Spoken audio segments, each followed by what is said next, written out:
Okay, we've been waiting for it. Time to finally get this party started. Game number 1 is best of 3. Oh, the donation ticker still says the thing on Rifkin's face. Great.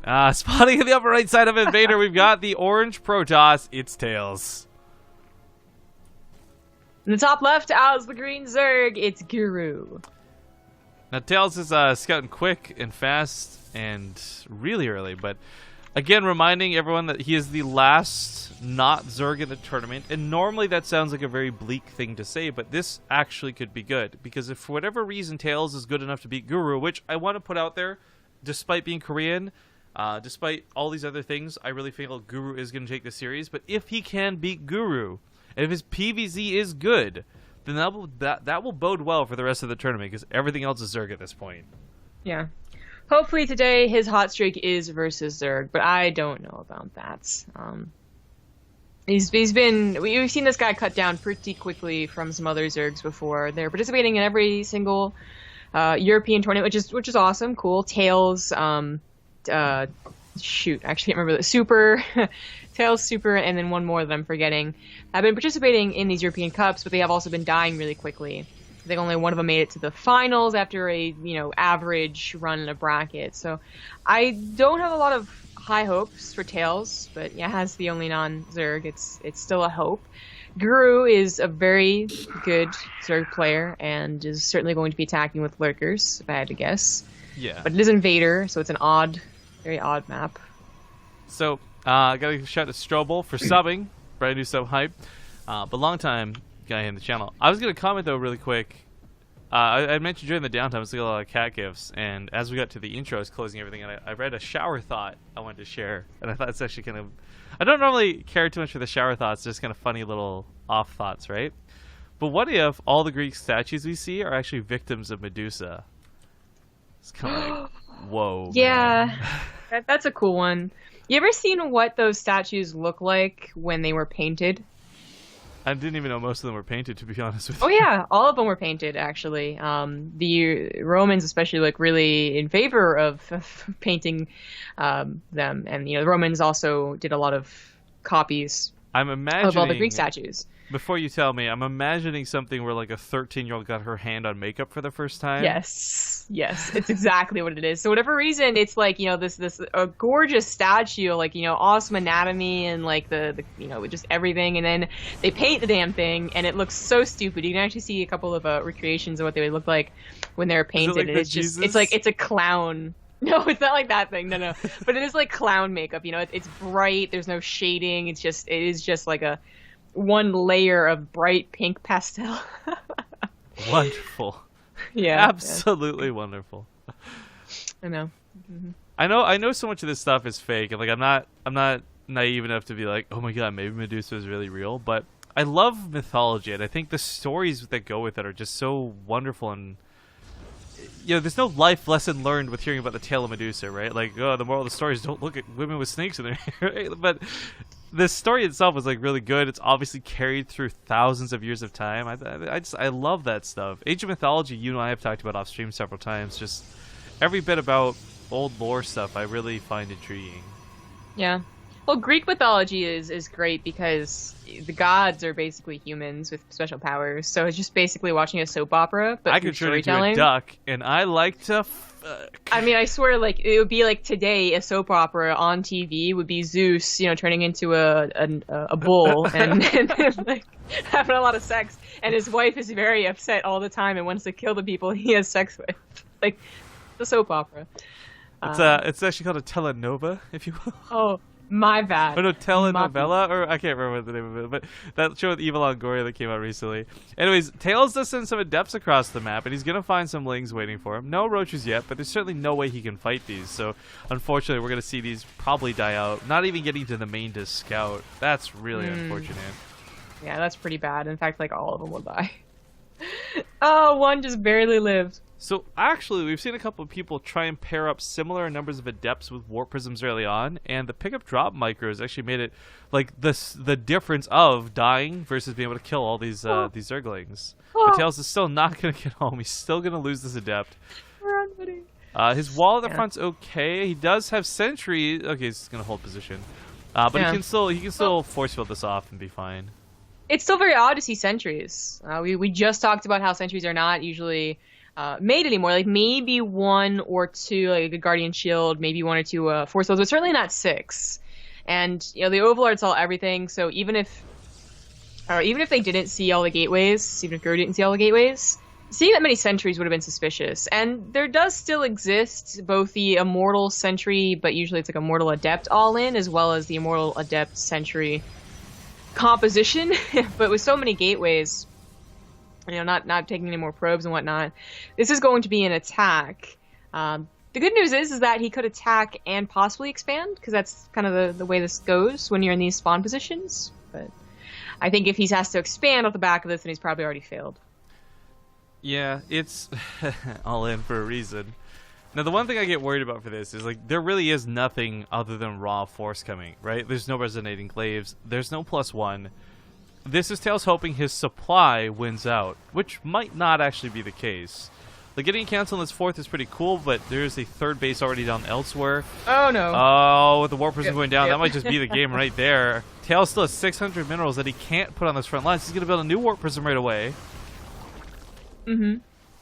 Definitely necessary, and at least it only does cost minerals, and you're not building too much more from the Robo. Like, you can, like, walk an Immortal over here, that's kind of cool, but I think the Warp Prism is definitely more important. The Adepts are certainly, like, you know, they can tank quite a bit, and the Force Fields, they can be good. Oh. We've seen, you know, everyone remembers Immortal Sentry from the good old days, but they were just... The Force Field just ends up trapping his units into the Yeah. Corsair Bile. He's backed into a corner. These Corsair Biles are just killing everything. TAiLS is unfortunately just flubbed this attack, and, I mean, I don't know if he's going to tap out here, but he's certainly not going to win the game. It's super questionable in general to do an all-in, because, you know, it's not Immortal Sentry era anymore. Like, if you're going to all-in, you better hope it's not scouted. That's the best thing you can hope for. But you do that on a map that has such limited Oh my god, the trolling. space in your main, and it's just, like, of course they're going to scout it. Zombie Grip, the trolling is so real in this game. Why? 5 swarm hosts in production. Oh! I was, like, looking at the mini-map. I was like, what the hell? Wow. So, I say trolling lightly. This could actually be on purpose, but swarm hosts have just died, straight up. For being the most commonly made unit in the game for an entire expansion, they have no place anymore. But what they do have is a stupid amount of damage. And if you want to just absolutely focus fire down a Nexus, and you want it to die really quickly, build a couple of swarm hosts. Watch what happens. I imagine that, you know... Okay, actually, this is not what I thought they were going to do. I was thinking about where TAiLS' army is reinforcing right now. You send them over there, and they can probably fly over to the main base, which would have been kind of cool. I really Did wish... they take the long way around? I wish they would cut the cost of swarm hosts ever so slightly. Whether it's 50 less gas or 100 less minerals or whatever the case may be. I mean, like, swarm hosts are too expensive for how clunky and bad they are, and that's why nobody likes to use them. But Guru is going all the way around, is looking to, there's nothing to stop him. Frankly, there's just nothing to stop him. Yeah, I mean, he's sending everything across the map. It took him a long time to get over here, and they are still going to try and abuse the main, which is so funny. But they at least see now. You're just like, what do you do? Fly over, I mean. Yeah, but like, what does TAiLS do to defend against this? If you have, It tried to land and then moved again. Yeah, it looked weird. It like canceled. So the Nexus goes down immediately. Yeah, there's just not much you can do. You can, if you have anti-air, you can attack them before they land and start killing you, and that was, you know, a decent way to deal with them back in the day. But okay, so it's funny. Swarm hosts fell off now, but they were used a lot at the start of beta. Whether it was cats doing special tactics or people using them directly, and you started seeing a lot of Terrans having to invest in missile turrets. You saw Protoss using Phoenix exclusively against them, but. This is hilarious because the cooldown is so long. That damage is devastating. I don't think anyone's going to look at a Nexus going down that fast to 5 units and be like, okay, that's balanced. But the cooldown is so long, it makes them hard to actually use in any real capacity. At least when it comes to like fights and things. But this army supply out of Guru is almost double that of TAiLS. Guru's got another Locust Wave ready to go. Not just over here, but also on this side, wherever these guys went. There we go. Well, this is going to be a game for sure. The force fields will be able to hold on for a little longer. He's going to kill the main and the natural simultaneously? Yeah, I guess so. Yeah, could go for the probes. Oh my god, look how fast! That's like worse than Stim Marines. What's the attack speed on these? 0.43. I think Lings with adrenal glands have 0.35, just for context. Like, that's pretty good. Okay, so the swarm host, this is one of the reasons that they're just not being used amongst being expensive, is that they have to get into a certain position, and that's usually far away from the army, and they're gonna die. They don't have a lot of escape in them, unlike mutas. So forward. This is hilarious. There's also a really long cooldown on their locust, so you can see that they're just being derps right now and useless. So while this goes on, people are asking in chat if we ever finally paid Guru, basically. And yes, it took several weeks, which was annoying because we had he had banked up a couple $100 through tournament winnings, 3rd place, 4th place, 2nd place here and there. And he finally got back to us. We finally got him his money, guys, so we don't actually owe Guru any money, which is great. GG though, yeah, as TAiLS will take a fall here in game number 1. Now for Guru or TAiLS, whoever gets through the series, let's be honest, probably Guru. Corsair Cup does play to the top 4 places.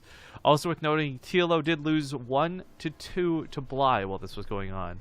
We also had Violet win over Snoot 2-1. So in the lower half of the bracket, we will have Snoot versus Nurchio in that semifinals. Someone was asking earlier if that's going to be streamed, and the answer is yes, but it will be streamed after this series is done.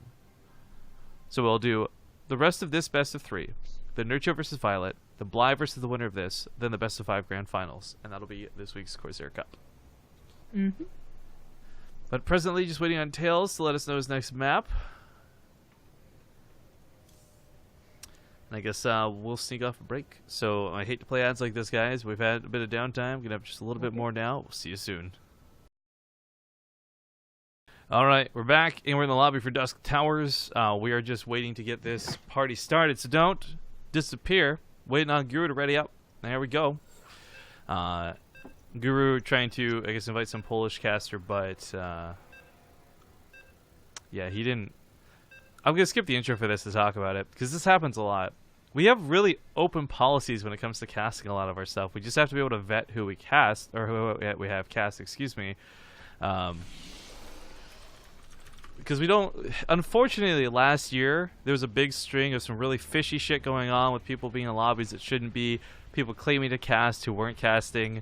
You can read up about it on Team Lego, but the TLDR is we don't let just anybody cast our events because we don't want this to become something shitty or even shady. So, you know, anyone who's ever asked us, oh, gaming, take TV, not anyone tomorrow, even just like asked us like 5 minutes before the tournament started last week, like we had no problem including these people.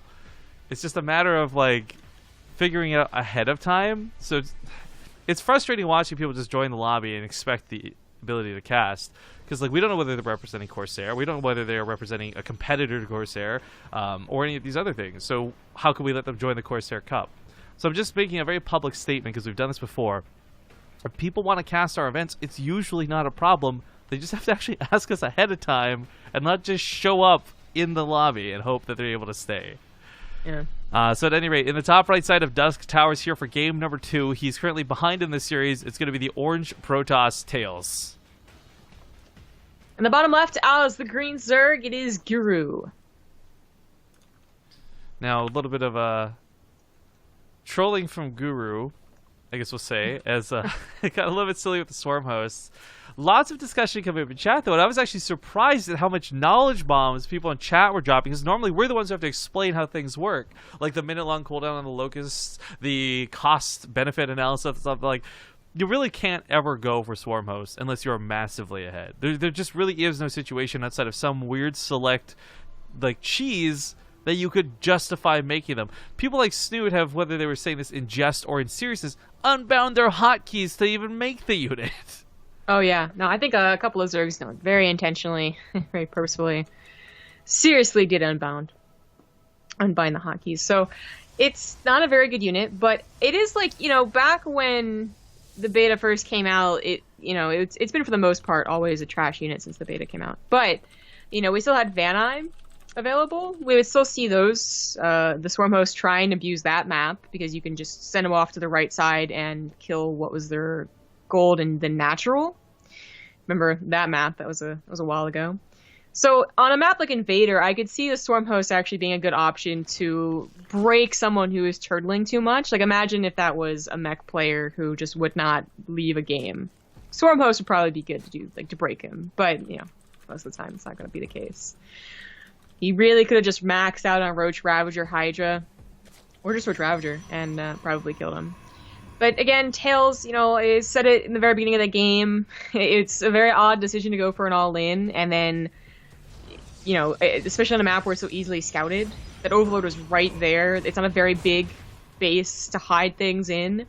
Dusk Towers might have been a good option to go for an all-in, because one, they anticipate you going for a third and even fourth base. Like, it's a macro map for Protoss, and then two, you can actually hide something way back in the natural, or way back in the corner of your main, and an Overload can actually be denied. Not like Invader. Yeah. Sorry about the lack of observing contribution there. I just can't talk about this publicly, but we just got invited to cast something pretty cool. So I'll tell you about it later, but I had to respond. So. GSL, I always hope they'd ask us. Yep, live, and they're like, you know what? Wolf is cool, but we're in Artosis and Tasteless, but we're just like, you know what? We want to shake it up. So a fat guy and a girl are the perfect way to do just that. Wow. The complete opposite of Tasteless and Artosis. Yeah, pretty much. No, you guys will find out in the near future. Sorry, it's rarely do we get cool stuff like this on a cast. So, anyways, keep ears to the ground. We'll talk about this later. We're already doing a lot of casting this month, anyways, with the ASL qualifiers and other things. So there's just a lot. So there's a lot of StarCraft coming up for us, right up until we leave till Austin. So that's gonna be busy, busy, busy. Gotta, I guess we gotta make up for all that time we're not casting later on. It's gonna suck. Yeah. Well, I mean, I still plan on streaming a little bit. Did specifically get an Airbnb, but we'll talk about that a little bit later. The Adepts do come in here, and this time it was a lot more of a surprise. So I guess there's two things that went wrong in the last game for TAiLS. One was the just the choice of an Immortal Sentry was questionable, but the second, the Adepts were instantly sent back. Those Lings were ready. They just got surrounded, and the Adepts did absolutely nothing. A complete switch to here, where they're doing quite a bit of damage, and they got a couple of Lings, they got 5 drones, and they're actually going to be able to leave. I think the scary thing about this too is for Guru, like, I imagine he comes off the tail end of that last game feeling a bit cocky, let's be honest, so perhaps thinking he can get away with a little bit more than he could. He is setting up for a pretty big attack, though, with the +1 weapon started, no more drones being made. I'm curious if this is actually him decisively cutting, or if this is just the supply block. We'll find out here in a moment. I'm going to give a shout out to Bella Baloo. Fun name to say, easy name to say, and of course a 3-month resub here on the channel. But okay, he's actually gonna make a couple more drones. So I was a little bit tentative, like this could have been just like more roaches, because that third base is already pretty well saturated. It doesn't need a whole hell of a lot more drones. But Lair starts up to go with this. +1 weapons is over halfway finished. Guru might not be setting up for an attack right now, but his macro's looking pretty good. Yeah, he's certainly recovered from that Adept attack. Now, it is Guru, and it's Dusk Towers, and this, even if it wasn't, doesn't matter who the players are, even if it's like a gold player, you're going to see very much so the standard, Immortal Charge Lot versus probably Roach Hydra Lurker, Hydra Lurker, which Guru is definitely a fan of. So, he double expands, which I like, again, just kind of saying it's Dusk Towers, so I'm going to guess TAiLS is not going to attack me, even though TAiLS is doing a good job of scouting, double hallucinated Phoenix, he still wouldn't want to push in. Well, the double hallucinated Phoenix for one thing, the double immortal production is going to really make me curious on how this game plays out. The infestation pit actually comes down really early out of Guru, and it's hard for me to guess that this is going to be for infestors. If this ends up being early hive tech, is he just like rushing to broodlords? Like, what is the game plan with this? That would be interesting. Certainly, lurkers they die off. I mean, not super quickly, but eventually the immortals are just much better than the lurkers. But it's usually still, like, in the right hands, a lurker push can still dominate a Protoss. So to see him so eagerly potentially get to Hive would have been interesting. But it is for infestors, and he's also getting upgraded Lings, which that was one thing I really liked from Guru, was the Ling use. It didn't just depend on lurkers. He was sending Lings around, and they were upgraded, so they're doing a lot more damage than usually anticipated. These actually get by really quick. He was hoping to hit those force fields on that choke, so Guru taking the fight out a little bit in the open will cost him a couple of his units, but I feel like if he had at least triggered the immortal barriers, or even killed a sentry with that would have been worth losing any amount of units, but unfortunate nonetheless that he did lose said units. Now, as more and more Ravagers, Infestors are actually coming. I'm wondering why. I think Infestors are not a bad choice in some very small situations, but that usually has to do with air. I guess the logic still is, just like when you play versus Terran, if the fungal growths hold everything in place, the corrosive biles get to rain hell from above. But you know, Immortals, they got the shields. They can take a corrosive bile or 7, you know, and Yeah. the army doesn't clump up nearly as much, so it's going to be hard to get hits. A corrosive bile, it does have splash damage, but it's very small. Like, very, very small. Yeah. And Protoss units are pretty big. They go on a diet.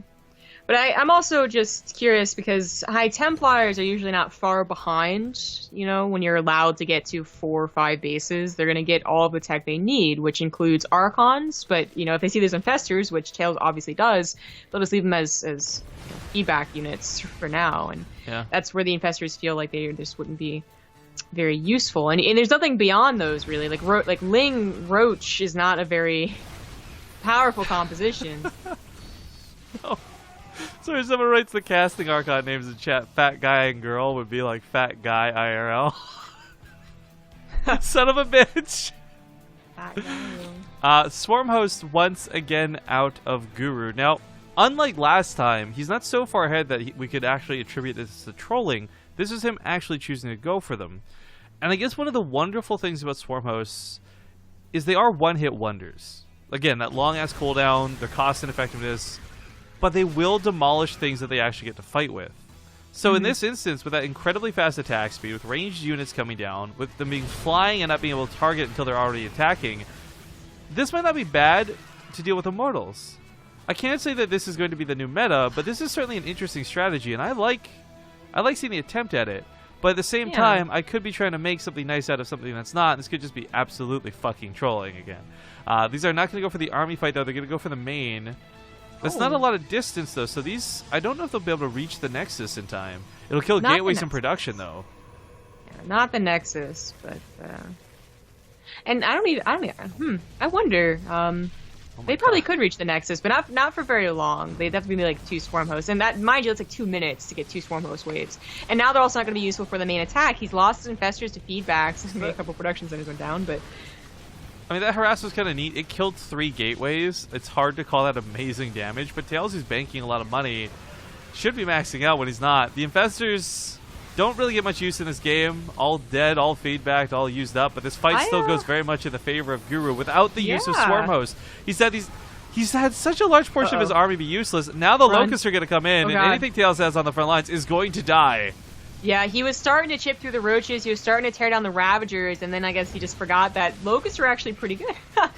I wouldn't say... They work. I wouldn't say that they work, though. So, because, like, TAiLS had a fine army, especially if he was reinforcing, but he went into, like, this huge concave on creep. Swarm Hosts or not, that would have gone well for the Zerg. It's like, anything can work if your opponent locks into a terrible engagement, like... You can make Banelings look good versus Sentries if they're burrowed, you know? He's still going to go with more Swarm Hosts. Now, I would love to see if this actually became a regular thing, but to remind everybody, the constant player feedback right now, from everybody, not just 1 or 2 select names, have been that the Swarm Hosts are too expensive. They actually should reverse the cost of the minerals and the gas to maybe make them more worthwhile, but they're very gas-costly units, and it's what makes them so hard to justify making. But he's killed so many structures with it. It's kind of cool to see his hit squads go, but it really doesn't... I feel like it doesn't accomplish much. It's cosmetic damage, you know? It looks cool, but it's not that deadly. On the front lines, though, because TAiLS has like 40 army supply, you know, Locust will work here as well. But again, your opponent has almost no army supply and no support for his units. So... Well, right now we see... you know, the Swarm Hosts were funny, the Ravagers will always have those corrosive biles, but we also are seeing how powerful Lings can be. They got their double upgrades, and they do tear through Immortals, which don't do well with, you know, a lot of tiny units. You know what would be a sick combo, though? When we reach that late game, and it is Lurkers that can't advance forward, but it's a Protoss that's defensive and can't expand out, and you have, say, 4 or 5 Swarm Hosts with that army... Yeah, it's a minute-long cooldown, but where the Lurkers can't advance, the Swarm Host can. Or the Locust can, at least. That would be a pretty good composition. I mean, But yeah, that would be a limiting factor of income. Yeah, I mean, those scenarios also don't happen too often. I'm just thinking, like, that would be good at breaking those very turtley situations. But anyways, we're going to see them come off cooldown, and oh, these locusts, Rack. they are going to go ham on anything they touch. What little there is left, GG. GG gets called. Guru going to take this series 2-0 and advance on to the semifinals.